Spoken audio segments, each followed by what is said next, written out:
A Romanian man has been walking around with half a head for the past year after his skull was crushed in a work accident. Construction worker Elvis Romeo Lingera, 24, was working on a demolition site when he lost his balance and fell off scaffolding, smashing his head on the concrete below.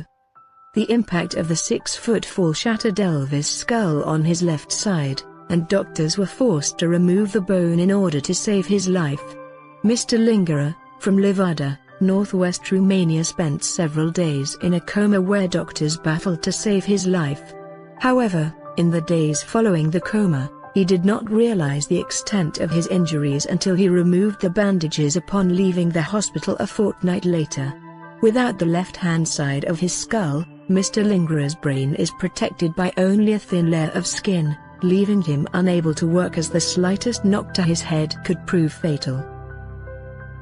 Mr. Lingera could undergo surgery to have the missing part of his skull replaced with a prosthetic, but he is unable to afford the £900 procedure.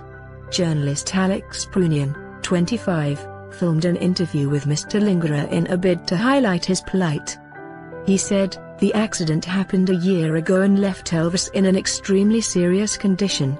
He spent several days in a coma at the Clinic of Neurosurgery in Cluj-Napoca, Romania. His skull was seriously broken, his head bruised, and he had to undergo surgery after he formed a blood clot on the brain, but miraculously, he recovered. If doctors hadn't removed half of his skull, he would have died. The piece of skull that is missing can be replaced with a prosthetic, but the man is poor and cannot afford this. Elvis called and asked for my help as he hopes if people hear his story they may be able to help.